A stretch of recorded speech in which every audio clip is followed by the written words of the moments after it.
الحمد لله الأكرم الذي خلق الإنسان وكرم وعلمه من البيان ما لم يعلم فسبحان الذي لا يحصى امتنانه باللسان ولا بالقلم ونشهد أن لا إله إلا الله وحده لا شريك له ونشهد أن سيدنا ومولانا محمدا عبده ورسوله الذي أرسله الله تعالى بالحق بشيرا ونذيرا وداعيا إلى الله بإذنه وسراجا منيرا أما بعد فأعوذ بالله من الشيطان الرجيم بسم الله الرحمن الرحيم إن في خلق السماوات والأرض واختلاف الليل والنهار لآيات لأولي الألباب صدق الله مولانا العظيم وصدق رسوله النبي الكريم ونحن على ذلك من الشاهدين والشاكرين والذاكرين والحمد لله رب العالمين وقال تعالى في شان حبيبه ومعشوقه مخبرا وآمرا إن الله وملائكته يصلون على النبي يا أيها الذين آمنوا صلوا عليه وسلموا تسليما اللهم صل على محمد وعلى آل محمد كما صليت على إبراهيم وعلى آل إبراهيم إنك حميد مجيد اللهم بارك على محمد وعلى آل محمد كما باركت على إبراهيم وعلى آل إبراهيم إنك حميد مجيد بلغ العلا بكماله كشف الدجى بجماله حسنت جميع خصاله صلوا عليه وآله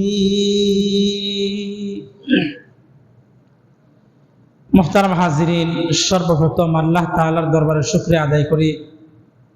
আল্লাহ আমাদেরকে এই জুমার দিনে দুনিয়ার সবচেয়ে পবিত্র জায়গা মসজিদে আসার তৌফিক দান করেছেন। এজন্য সকলে মিলে অন্তরের অন্তঃস্থল থেকে জোরে সুরে একবার পড়ি আলহামদুলিল্লাহ। লক্ষ কোটি দরুদ বর্ষিত হোক সাইয়্যিদুনা নবিয়ুনা মুহাম্মদ সাল্লাল্লাহু আলাইহি ওয়াসাল্লামের উপর। আমাদের ভালোবাসার জায়গা থেকে, মহব্বতের জায়গা থেকে, অন্তরের অন্তঃস্থল থেকে ভালোবাসা মিশিয়ে মহব্বত মিশিয়ে নবীজির উপর সকলে মিলে একবার দরুদ পাঠ করি সাল্লাল্লাহু আলাইহি ওয়াসাল্লাম। মুহতারাম হাজিরিন, আজকে যে বিষয়টি নিয়ে আপনাদের সম্মুখে কথা বলার ইচ্ছা রাখি সেটি হলো আল্লাহ তাআলার পরিচয়। আল্লাহ তাআলার পরিচয় কেন দরকার? আল্লাহ তাআলার পরিচয় কিভাবে পাবো, এর পদ্ধতি কি? আল্লাহ তাআলার পরিচয় যেহেতু পাবো, তো আমরা তো আল্লাহ তাআলাকে দেখতে পাই না, তো আল্লাহর পরিচয় আমরা পাবো কেমন করে? আলোচনায় যাওয়ার আগে আমি এলাকার মা বোন যারা আছেন পর্দার আড়াল থেকে মাইকের আওয়াজ শুনতেছেন এবং যারা এখন মসজিদে আসেন নাই পুরুষরা, আপনাদেরকেও দৃষ্টি আকর্ষণ করছি, আমাদের দেশে বন্যা চলতেছে, ফেনী, কুমিল্লা, ওই দিকের অবস্থা ভালো না। সারা দেশের মানুষ একযোগে ওই এলাকার জন্য সাহায্য সহযোগিতা পাঠাচ্ছে। তো আপনাদের পক্ষ থেকে আপনাদের এলাকার সন্তানেরা শায়েখ আহমদুল্লাহ সাহেবের আস-সুন্নাহ ফাউন্ডেশনে আপনাদের গ্রাম থেকে, এলাকা থেকে কিছু টাকা কালেকশন করে ওনার কাছে পাঠাবেন। উনি টাকা দিয়ে বন্যা কবলিত এলাকার মানুষদেরকে সাহায্য করবেন, সহযোগিতা করবেন। আশা করি আপনারা বাড়িতে মহিলা যারা আছেন, আপনাদের পক্ষ থেকে আপনারা যা পারেন সামর্থ্য অনুযায়ী আপনাদের বাড়ি পুরুষদের হাতে কিছু দিয়ে দিবেন টাকা পয়সা। আর এখনো যেই ভাইয়েরা মসজিদে আসেননি, আপনারাও আসার পূর্বে, রওনা দেওয়ার পূর্বে বন্যার্ত মানুষদেরকে কিছু সহযোগিতা করার জন্য কিছু টাকা পয়সা সাথে নিয়ে আসবেন। আশা করি আপনারা সবাই সাড়া দেবেন। আল্লাহ তাআলা আমাদের সবাইকে উত্তম বিনিময় দান করুন। সকলে বলেন আমিন। মুহতারাম হাজিরিন, সর্বপ্রথম আমাদের জানা দরকার আল্লাহর পরিচয় কি। আল্লাহর পরিচয় কেন জানা দরকার? কোন পদ্ধতিতে আল্লাহর পরিচয় আমরা জানবো? পরিচয় জানবো ঠিকই, কিন্তু আল্লাহকে আমরা দেখি না কেন? আল্লাহ দেখা দেন না কেন? আল্লাহকে আমরা দেখি না কেন? এই প্রশ্নের জবাব হলো, আল্লাহ তাআলাকে দেখার পরে ঈমান আনলে ঈমান কবুল হয় না। আল্লাহকে নিজ চোখে দেখার দ্বারা যদি কোনো ব্যক্তি বিশ্বাস করে ঈমান আনে, তাহলে এই ঈমান আল্লাহ তাআলার দরবারে গ্রহণযোগ্য না। এজন্য আল্লাহ তাআলাকে দেখার মতো ব্যবস্থা আল্লাহ আমাদেরকে দেননি। তাহলে বলেন তো, আল্লাহকে যদি আমরা দেখতাম, আমাদেরকে আল্লাহ তাআলা যদি আল্লাহকে দেখার মতো চোখের মধ্যে পাওয়ার দিতেন, তাহলে কি আমাদের ঈমান কবুল হইতো আল্লাহর দরবারে? আমাদের ঈমান কবুল হইতো? আপনারা বলেন, আপনারা কথা বলবেন আমার সাথে। আমরা যদি আল্লাহ তাআলাকে চোখ দ্বারা দেখতাম, তাহলে কি আমাদের ঈমান আল্লাহর দরবারে কবুল হইতো? কবুল হইতো না। কেন কবুল হইতো না? কারণ আল্লাহ দেখার পর ঈমান আনলে পরে এই ঈমান আল্লাহ তাআলার দরবারে গ্রহণযোগ্য না, কবুল হয় না। এজন্য আল্লাহ তাআলা আমাদের অজান্তেই আমাদের বিশাল উপকার করেছেন। কি উপকার? আল্লাহর দিকে যদি ঈমান আনতাম, তাহলে ঈমান আমাদের কোনো কাজে আসতো না, মরণের পরে জাহান্নামে যেতে হইতো। তো আল্লাহ আমাদের অজান্তেই আল্লাহ নিজেকে গোপন রাখছেন, আমাদেরকে দেখা দেন নাই, না দিয়া আমাদের ঈমানকে গ্রহণযোগ্যতা পাবার মতো সুযোগ করে দিয়েছেন, আর পরকালে নাজাতের জন্য একটা উসিলা বানাইছেন। 2 নাম্বার কথা হলো, আল্লাহকে দেখার মতো পাওয়ার আল্লাহ আমাদের চোখে দেন নাই। আল্লাহকে দেখার মতো পাওয়ার আল্লাহ তাআলা আমাদের চোখে দেন নাই। যদি আল্লাহ এমন পাওয়ার দিতেন যে আল্লাহকে চোখে দেখা যাবে, তাহলে আল্লাহ তাআলা অবশ্যই আমাদেরকে পাওয়ার দিতেন, দিলে পরে আমরা আল্লাহ তাআলাকে দেখতাম। আরেকটা কথা জানা থাকা দরকার যে মরণের পরে সকল মুমিন বান্দারা জান্নাতে যাবার পরে আল্লাহ তাআলাকে সচক্ষে দেখবে, নিজ চক্ষু দ্বারা আল্লাহ তাআলাকে দেখতে পাবে সরাসরি। কেমন সরাসরি? পূর্ণিমার চাঁদ উদয় হলে যেমন ভাবে আমরা একেবারে পরিষ্কার ভাবে, স্বচ্ছভাবে, পরিষ্কার পরিচ্ছন্ন আকাশে পূর্ণিমার চাঁদকে আমরা দেখতে পাই, আমাদের কোনো কষ্ট হয় না, এভাবে একবারে পরিষ্কার পরিচ্ছন্ন ভাবে আল্লাহ তাআলাকে আমরা জান্নাতে মুমিন বান্দারা দেখতে পাবো। সুবহানাল্লাহ বলবেন না? নিজ থেকে সুবহানাল্লাহ আপনারা কইয়েন মাঝে মাঝে, যেখানে যা দরকার নাউজুবিল্লাহ, সুবহানাল্লাহ, আল্লাহু আকবার, এগুলো তো কইয়া দেওয়ার লাগে না। এবার প্রশ্ন হলো, আমরা তো দুনিয়াতে থাকা অবস্থায় আল্লাহ তাআলাকে না দেখে ঈমান এনেই ফেলছি, ঈমান তো আনছি, তাহলে মরণের পরে আল্লাহ তাআলাকে দেখার দরকার কি? প্রশ্ন নেই এটা? আমরা যেহেতু আল্লাহকে না দেখে ঈমান আনছি, তাহলে মরণের পরে আল্লাহ আবার জান্নাতে গেলে পরে কেন আমাদেরকে দেখা দিবে?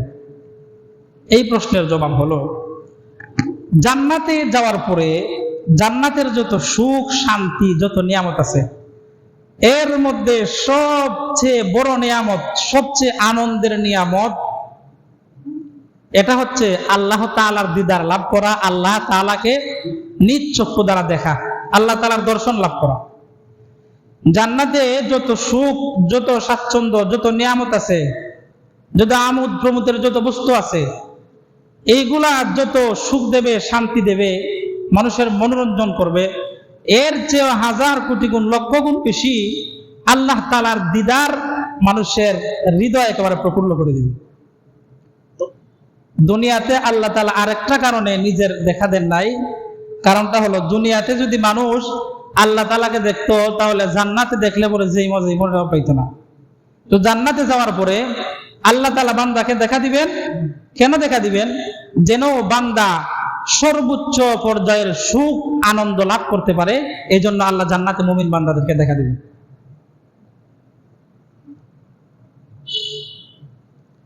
আল্লাহ সুবহানাহু ওয়া তাআলা যেহেতু দেখা দেন না, দেখা দিবেন না, দেখার কোনো সুযোগ নাই, তাহলে আমরা আল্লাহ তাআলার পরিচয় পাবো কেমন করে? আল্লাহকে আমরা চিনব কেমন করে? এই সম্পর্কে আল্লাহ তাআলা কোরআনের এক আয়াতে বলেন, সূরা আলী ইমরানের 190 নম্বর আয়াত, ইন্না ফি খালকিস সামাওয়াতি ওয়াল আরদি ওয়াখতিলাফিল লাইলি ওয়ান নাহার ইখতিলাফিল লাইলি ওয়ান নাহারি লাআয়াতিন লিউলিল আলবাব। আল্লাহ তাআলা বলেন, আসমান সমূহ এবং এই পৃথিবী, নবমণ্ডল এবং ভূমণ্ডল, এর মধ্যে যা কিছু আছে, দিন এবং রাত্রের আবর্তনে,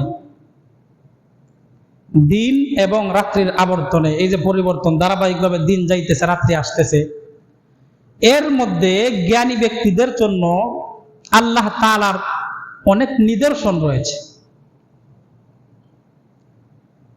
আসমানে যেমন আল্লাহর নিদর্শন আছে, জমিনেও আল্লাহর নিদর্শন আছে। এটা তো আছেই। এই যে রাত্রি যায় আবার দিন আসে, দিনের পরে আবার রাত্রি আসে, একের পর এক আসতেছে, চলতেছে চলতেছে। আল্লাহ বলেন, এর মধ্যে জ্ঞানী ব্যক্তিদের জন্য নিদর্শন রয়েছে। কি নিদর্শন? যারা জ্ঞানী ব্যক্তি, বুঝমান ব্যক্তি, বুঝদার ব্যক্তি, ওই সমস্ত মানুষ আসমান এবং জমিনের মধ্যে আল্লাহ তাআলার নিদর্শন দেখা, দিন রাত্রির বিবর্তন দেখা, পরিবর্তন দেখা আল্লাহ তাআলাকে চিনতে পারবে। নিদর্শন দেখে আমরা আল্লাহ তাআলাকে চিনব কেন? দেখেন, নাস্তিকরা একটা প্রশ্ন করে যে, যেই জিনিস আমি দেখি না সেই জিনিস আমি বিশ্বাস করব না। নাস্তিকদের প্রশ্ন কি? যেই জিনিস আমি দেখতে পারি না, আমি চক্ষু দ্বারা দেখি না, সেই জিনিস আমি বিশ্বাস করি না। তাহলে দেখেন তো, এমন অনেক জিনিস আছে যেই জিনিসগুলো আমরা চক্ষু দ্বারা দেখি না, তবে বিশ্বাস করি ঠিকই। উদাহরণ দেখেন, সন্তান যখন জন্ম গ্রহণ করার পর এই পৃথিবীতে আসে,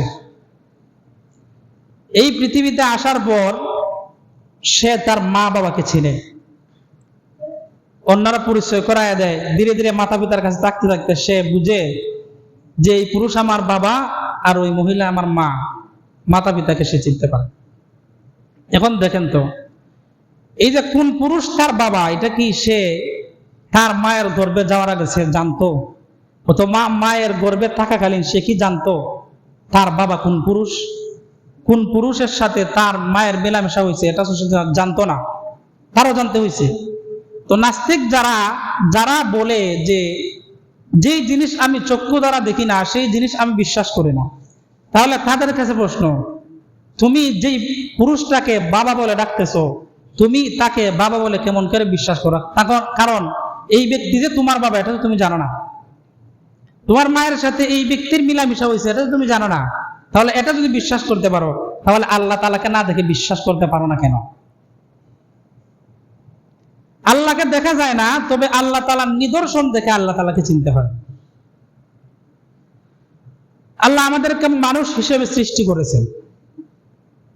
আমার ভিতরে প্রাণ আছে, মানুষের ভিতরে প্রাণ আছে কিনা? মানুষের ভিতর প্রাণ আছে কিনা? আছে? আসেনি না? প্রাণ আপনারা চিনুন না, মাতুন্যা দিয়ে আপনারা কেউ জীবন্ত মানুষের ভিতর প্রাণ আছে কিনা বলেন? আছে? আপনারা কথা না কইলে আমি আগাইতাম না। জীবন্ত মানুষের ভিতরে প্রাণ আছে কিনা আপনারা বলেন? আসেনি?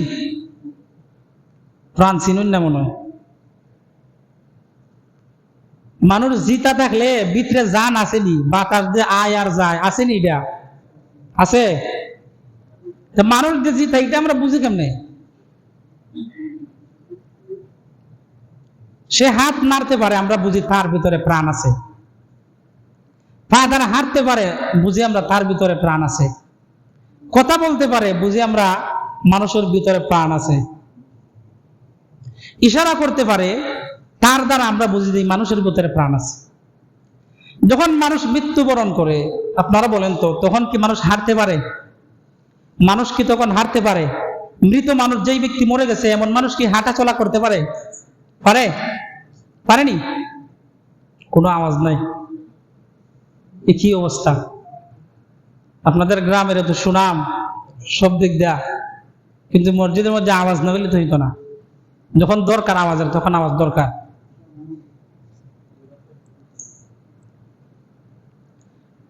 বলেন, মৃত মানুষ হাঁটতে পারে কিনা? হাঁটতে পারে না? হাঁটতে পারে না।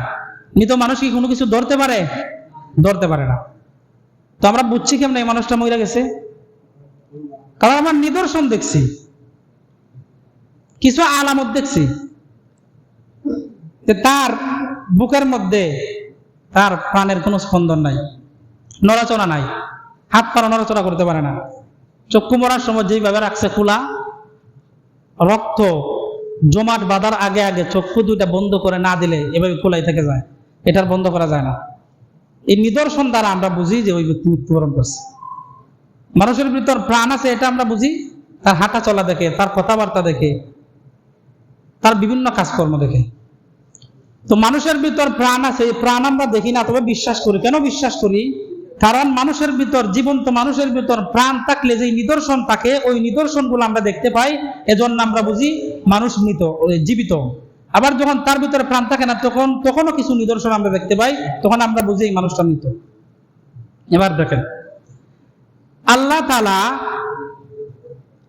আছেন, আল্লাহ একজন আছেন, আল্লাহর পরিচয় আছে।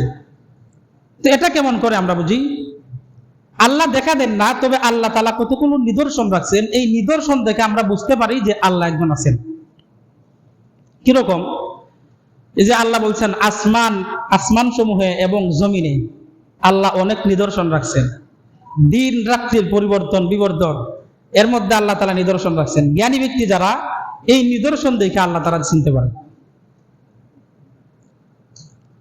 এই মর্মে আল্লাহ তাআলা বলেন, আলাম তারাউ কাইফা খালাকাল্লাহু সাবআ সামাওয়াতিন তিবাকা ওয়া জাআলাল কামারা ফীহিন্না নূরান ওয়া জাআলাশ শামসা সিরাজা। আল্লাহ বলেন, আলাম তারাউ কাইফা খালাকাল্লাহু সাবআ সামাওয়াতিন তিবাকা, তোমরা কি দেখো না আল্লাহ তাআলা কেমন করে স্তরে স্তরে এই আকাশ সমূহকে আল্লাহ তাআলা সাজাইছেন। সাবআ সামাওয়াত, 7টা আসমান।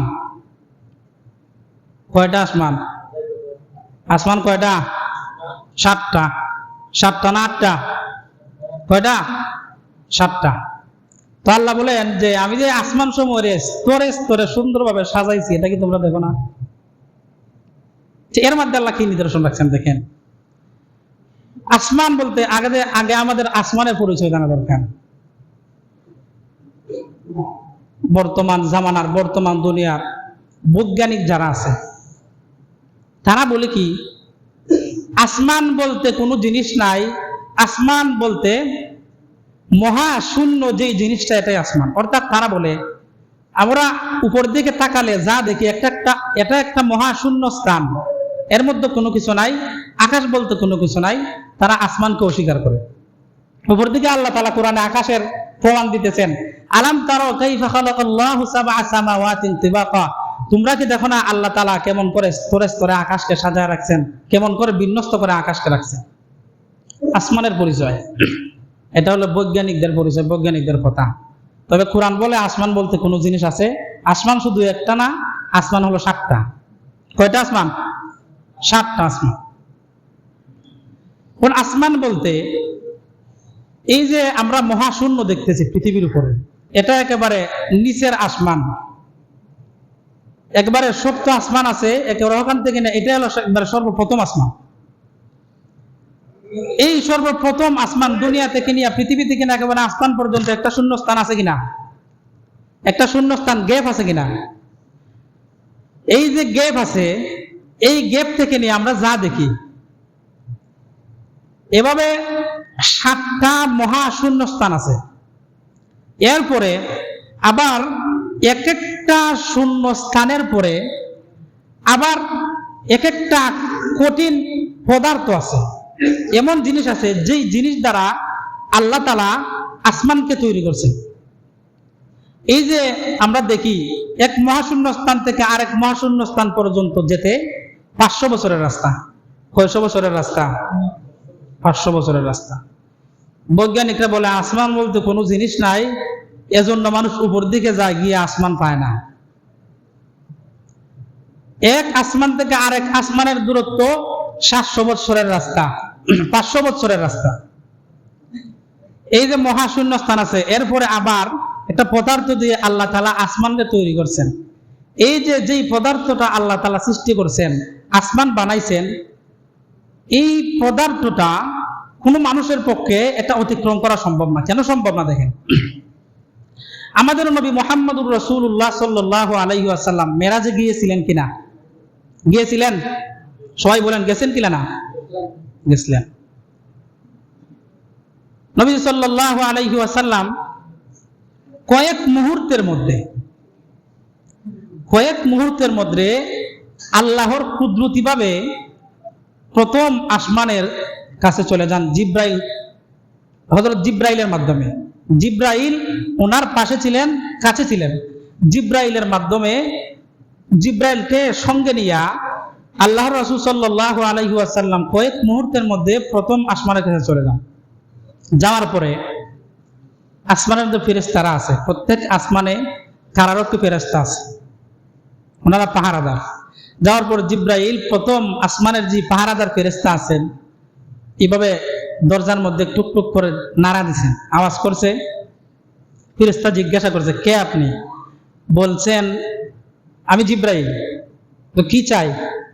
যে নবী মুহাম্মদ আসছেন, ওনাকে নিয়ে ঊর্ধ্ব জগতে গমন করতে চাই। ফেরেশতা জিজ্ঞাসা করতেছেন, নবীকে নিয়ে আপনি ঊর্ধ্ব জগতে গমন করবেন, ওনার জন্য কি পারমিশন আছে?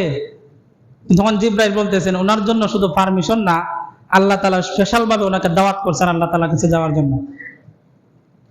এরপরে এই ফেরেশতা আসমানের দরজা খুলে দিলেন।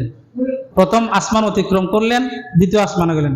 এইভাবে প্রত্যেক আসমান এই মহাশূন্য অতিক্রম করার পর যখন আসমানের কাছে গেলেন, যেই পদার্থ আছে, যেই পদার্থ দিয়ে আল্লাহ আসমান তৈরি করে রাখছেন, যেটা অতিক্রম করা সম্ভব না, এমনকি জিব্রাইলও অনুমতি নিয়ে এখানে প্রবেশ করতে হয়। তো এইভাবে 7 বার দরজার মধ্যে ঠুকা দিচ্ছেন, আর 7 বার ওইভাবে ফেরেশতা অনুমতি পাইয়া এই যে পাশ করা আছে যে আল্লাহর পক্ষ থেকে দাওয়াতি মেহমান, উনি আল্লাহ দাওয়াত দিচ্ছেন। এরপরে ফেরেশতা দরজা খুলে দিচ্ছেন আসমানের, আর রাসূলকে নিয়ে জিব্রাইল উপর দিকে উঠছেন। এবার দেখেন তো, যেই নবীজিকে উসিলা করে আল্লাহ তাআলা সবকিছু বানাইছেন, এই নবী আল্লাহ তাআলার দরবারে যাবেন মেরাজের রজনীতে। বলেন তো, নবীজি যাওয়ার সময় প্রত্যেক আসমানে, এক আসমান থেকে আরেক আসমান অতিক্রম করার সময় ফেরেশতা এমনিতেই দরজা খুলে দিয়েছিলেন নাকি অনুমতির প্রয়োজন ছিল? অনুমতির প্রয়োজন ছিল না? জিজ্ঞাসা করছেন যে উনি যে যাবেন, আল্লাহর অনুমতি আছে কিনা? বলছেন আছে। শুধু অনুমতি না, আল্লাহ তাআলা দাওয়াত দিয়েছেন। যেখানে নবীজি সাল্লাল্লাহু আলাইহি ওয়াসাল্লাম ঊর্ধ্ব জগতে গমন করার ক্ষেত্রে অনুমতি লাগে এবং জিব্রাইলের সান্নিধ্য লাগে, এরপরে আসমান অতিক্রম করা যায়। সেখানে যারা বৈজ্ঞানিক আছে, যারা বলে আসমান বলতে কোনো কিছু নাই, তারা কি ওই আসমান অতিক্রম করতে পারবে? ওই আসমান তারা অতিক্রম করতে পারবে? তারা ফেরেশতা দেখবে, ফেরেশতার সাথে কথা বলতে পারবে, তারা জিব্রাইল কিভাবে? তারা যে বলে আকাশ নাই, নাই বলতে এক আসমান থেকে আরেক আসমানের দূরত্ব 500 বছরের রাস্তা। কয়শো বছর? 500 বছর। এখন বলেন তো আমরা বাঁচি কয় বছর? আমরা জীবন হায়াত কয় বছর? আমরা সর্বোচ্চ 70 বছর, 60 বছর সচরাচর, 70-80 বছর, কেউ 120 বছরও যায়।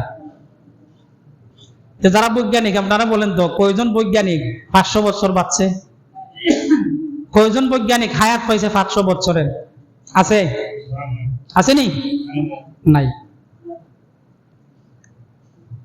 এক বেড়ির ফুতের বউ বাঙ্গুল্লা বাট্টিয়া গেছে কলসি দইতে, কলসি দইতে গিয়া হাত ঢুকাইছে।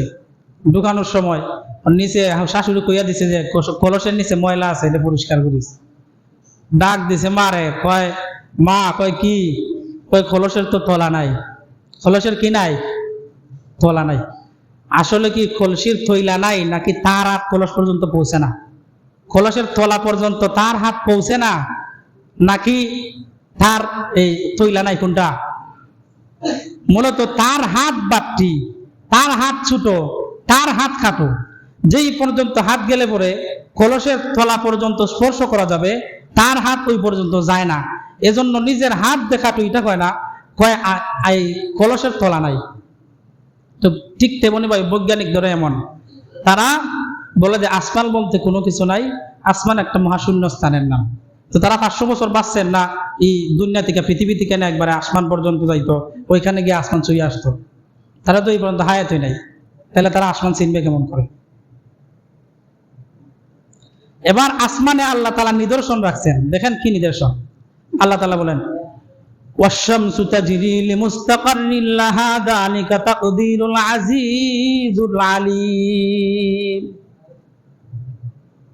আয়াতে আল্লাহ বলেন এই যে 7টা আসমান আছে, এর মধ্যে সর্বনিচের যে আসমান, এই পৃথিবীর যে আসমান, এই আসমানের মধ্যে আল্লাহ তাআলা দুইটা নিদর্শন, অনেক নিদর্শনের মধ্যে দুইটা নিদর্শন হচ্ছে ওয়া জাআলাল কামারা ফীহিন্না নূরা ওয়া জাআলাশ শামসা সিরাজা। এর মধ্যে অনেক আলোকবর্তিকা আছে, বাতি আছে। এর মধ্যে একটা হচ্ছে চন্দ্র আর একটা হচ্ছে সূর্য। সূর্য সবচেয়ে বেশি কি করে? আমাদেরকে আলো দেয়। চন্দ্রের তুলনায় সূর্য বেশি আলো দেয়। ওয়াশ-শামসু তাজরি লিমুস্তাকাররিন লাহা যালিকা তাকদীরুল আজিজুল আলীম। এই যে আল্লাহ তাআলা সূর্য সৃষ্টি করেছেন, এই সূর্য প্রত্যেকদিন তার যেই রাস্তা, তার জন্য আল্লাহ তাআলা যে রাস্তা তৈরি করে রাখছেন, যে পথ তৈরি করে রাখছেন, এই পথ অনুযায়ী সে সূর্য উদয় হয়।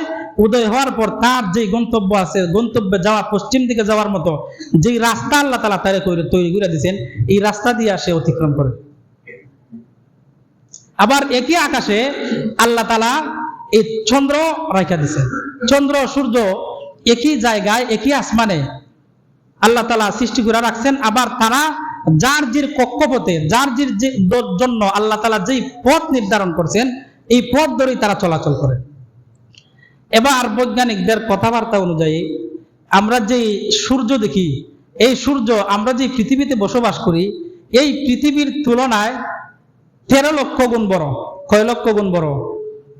সূর্য পৃথিবীর তুলনায় কয় লক্ষ গুণ বড়? 13 লক্ষ গুণ। এবার যদি এই যে আল্লাহ তাআলা তাদের কক্ষ নির্ধারণ করে দিয়েছেন, তাদের রাস্তা নির্ধারণ করে দিয়েছেন, কে কোন পথে যাবে, তার গন্তব্যে পৌঁছবে, যদি এটা তার গন্তব্য অনুযায়ী না যাইত, তার রাস্তা অনুযায়ী না গিয়া অন্য রাস্তায় চলে যাইত, চন্দ্র এবং সূর্য এই দুইটা যদি রাস্তার মধ্যে গিয়া টক্কর লাগতো, দুর্ঘটনা হইতো।